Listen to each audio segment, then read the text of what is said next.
السلام عليكم ورحمة الله وبركاته. هلا وحبايبي، شلونكم؟ ان شاء الله بخير، ورجعت لكم بفيديو جديد عربي، وصفة كلش طيبة كنت اتمنى اتعلمها واسويها، وتعلمتها وسويتها كلش طيبة، فحبيت اشارككم تجربتي. الحواوشي المصري اكلة كلش طيبة، قريبة هي للحم بعجين، بس هم بيكفر وتوابلهم شوية مختلفة، الخلطة نفسها شوية مختلفة. اشتغله وياكم وان شاء الله يا ربي تعجبكم طريقتي. يعني ما اقول لكم هي مثل طريقة المصريين بالضبط، اكيد لابد وان بيها اختلاف بسيط، لان اكيد منريد نسوي فد اكلة مو مثل شعبها، لان اهل مكة ادرى بشعابها، اكيد اهل مصر ادرى بتفاصيل الاكلة، بس احنا نحاول ولا غير من المحاولة، والحمد لله والشكر نجحت المحاولة من سويتها قبل هالمرة، فحبيت أشارككم هالتجربة، إن شاء الله يا رب تعجبكم.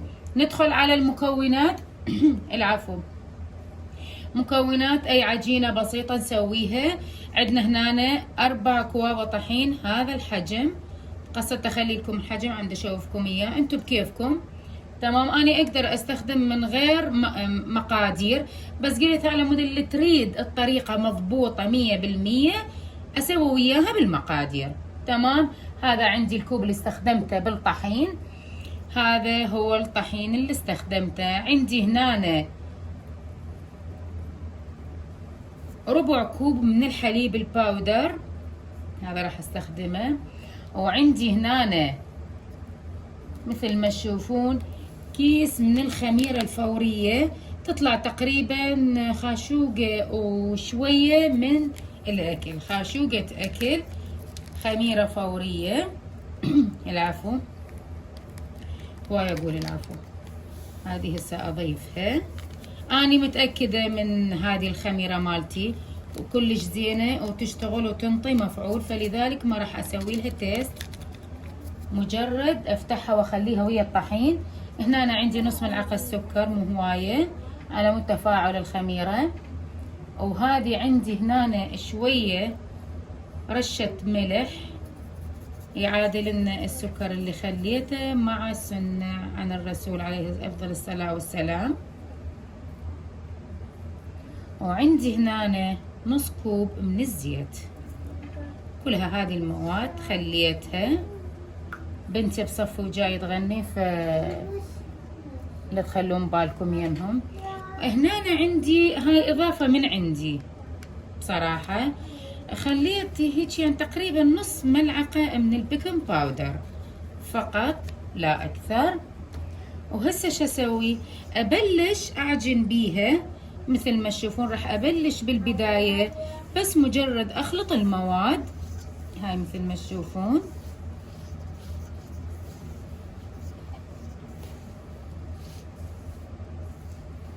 ما يراد لها وقت طويل بالخلط، لان هو كمية الزيت اصلا كلش قليلة. ايش استخدم هسه؟ اخلي المي بنات ما راح اقول لكم مقادير كوبين ونص كوب و4 كوابة، لا، لان كل طحين ياخذ كمية المي اللي تناسبه من طحين الطحين. اكو ياخذ كوبين، اكو كوب ونص، اكو كوبين وشوية، وما اقدر اقول لكم مقادير مضبوطة بالمي، انتوا تخلون حسب ما تلم العجينة مالتكم راح تعرفون. هذه هنا اني هذه اللي تشوفوها هذه تاخذ كوبين مي، فاني اذا خلصت هذه كلها الدولكة، احنا نسميها دولكة او سراحية بالعراقي، زين، اذا خلصتها فمعناها 4 كواب طحين تاخذ لها كوبين مي مضبوط.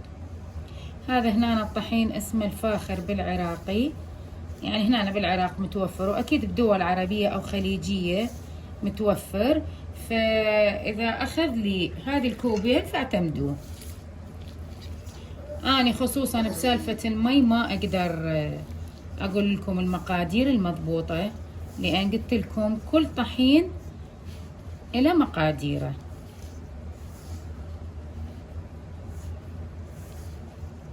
هذه هنا على مود لا أطول عليكم الفيديو، بس مجرد ألم العجينة وأرجع لكم. وهذه هنا من بعد أن لميت العجينة ودا أعجن بيها، شلون صارت. اللي عندها عجانة تشتغلها بالعجانة. أنا صح عندي عجانة بس أحب من أطلع وأسوي لكم فد أكلة أو فد شي يعني تابعة للعجين، يعني معظم فيديوهاتي أحب أسوي لكم إياها بإيدي. يعني اللي ما متوفر عندها عجانة، اللي تريد تخلص شغلها بسرعة بسرعة وما أعرف شنو، ما تقدر تطلع الجهاز أو كذا، بهذه الطريقة تسويها. هذه هنا مثل ما تشوفون لمة العجينة عندي. هذه باعوا بنات شلون صارت العجينة. هذه هنا أنا راح أخليها، بس أخلي يعني قطرتين زيت على الوجه مو أكثر.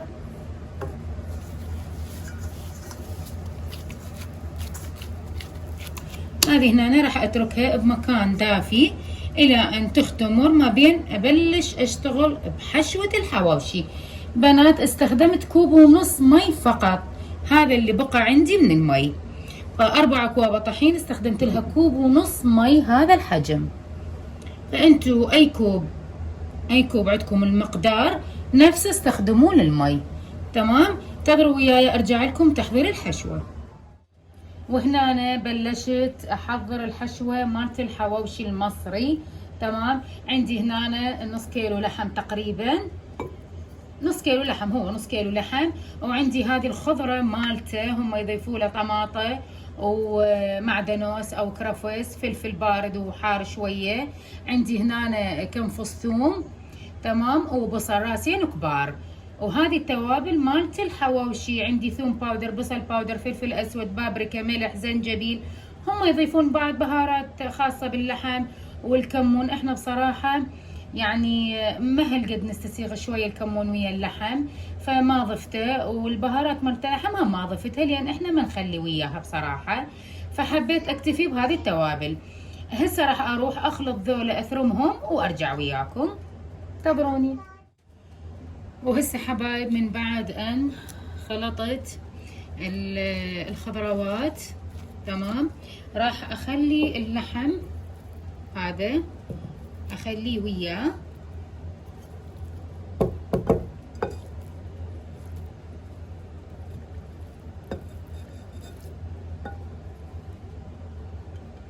هذا اللحم خليته،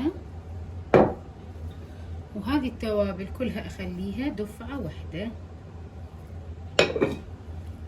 وامزجهم. سباتشولا بعد ما تفيد اخلطهم بايدي.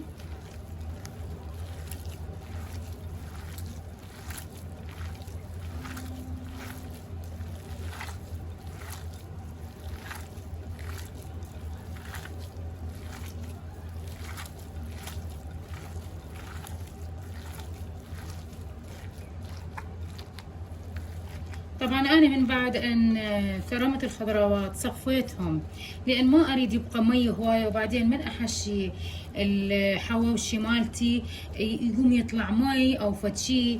فحاولت انه اصفيهم، لان تعرفون طماطه وفلفل وبصل اكيد هوايه راح يطلع من عندهم مي. فمن بعد ان ضربتهم بالخلاط ثرمتهم ناعم، صفيتهم بالمصفي، يعني تخلصت من المي الزايد اللي موجود بيها.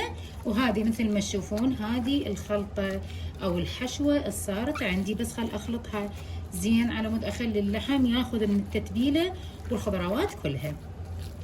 هسه اروح اشوف العجينه مالتي اختمرت، وابلش وياكم احشي الحواوشي. تمام. ابقوا وياي لتسدون الفيديو ابد، ولا تنسون اللايك اكيد، اللي ما مشترك يشترك، واهم شي التعليق على مود يرفع الفيديو مالتي ويخلي اكثر عدد ممكن يشوفه. تمام. وهذه عندي الحشوة كملت، راح اروح اشوف العجينة وارجع وياكم. وهسه من بعد انا اختمرت عندي العجينة مثل ما تشوفون بهذا الشكل. راح اكورهم بس شوية، خلي انزل العجينة هذه، راح اكورهم هسه قدامكم.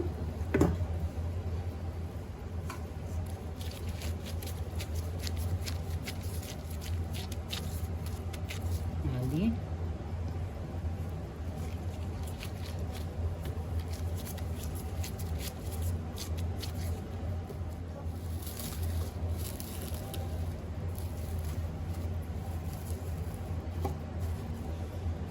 وارجع اكمل وياكم. هسه من بعد ان ارتاحت شوية العجينة ناخذ وحدة وحدة ونفتحها بهالطريقة هذه.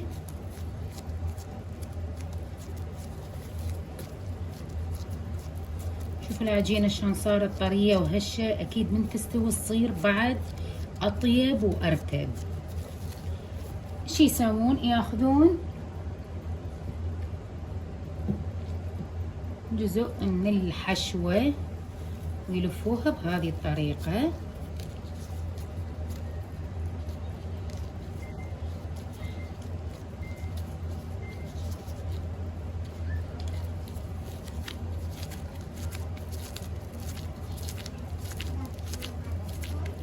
مثل ما تشوفون احنا بالعراقي نقول نشنقها. انا هسه دا اشنق العجينة هذه بهالطريقة واتركها، واجي للثانية ونفس الطريقة اسوي، بس مجرد افتحها على مود اخلي الحشوة المناسبة الها. هاي مثل ما تشوفون، والفها بهالطريقة واشنقها.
بنات افرد الكورتهم واللي حشيتهم بهالطريقة هذه. اذا تشوفون الشغلة كلش بسيطة، بس مجرد اطبطب عليها بايدي واسوي لها شوية ضغط من الجوانب على مود الهواء واخليهم بالفرن. وهذه اول وحدة طلعت عندي، ما طولت عندي، اقل ربع ساعة بالفرن. أنا كتبت لكم ملاحظة إنه من تحت 10 دقائق ومن فوق 5 دقائق فقط تاخذ بالفرن. هذا شكلها النهائي. الأربع كواب طحين طلعت لي تقريبا، أو مو تقريبا، هو 6 قطع، 6 قطع بالضبط. إن شاء الله يا ربي عجبتكم أكلتنا أو وصفتنا اليوم. أكلة مصرية على قولتنا بالعراقي بحتة، بس كلش طيبة ومشبعة جدا ويحبوها الصغار قبل الكبار. أرجو يا ربي أكون قد وفقت بأكلتي أو وصفتي اليوم، الأكلة المصرية اللذيذة. إن شاء الله يا ربي يكونون متابعاتي المصريات موجودات ويقولوا لي، بشروني، هل إنه طريقتي مضبوطة مثلهم 100%، أو كان هنالك أكو أخطاء، أو يعني نقول يعني ما مضبوطة 100%، لأن مثل ما قلنا بالبداية أهل مكة أدرى بشعابها. شكرا جزيلا على المتابعة، وشكرا جزيلا لأن أنتوا السبب بأن وصلت لهذه المرحلة، وحبيت أشكركم وأقول لكم شكرا جزيلا للدعم وللاشتراك اللي وصلتوني أكثر من 500 مشترك، وإن شاء الله تبقون وياي وأبقى وياكم وأبقى مستمرة، لأن مثل ما نقول بالعراقي العافية درجات. شكرا جزيلا ومع السلامة.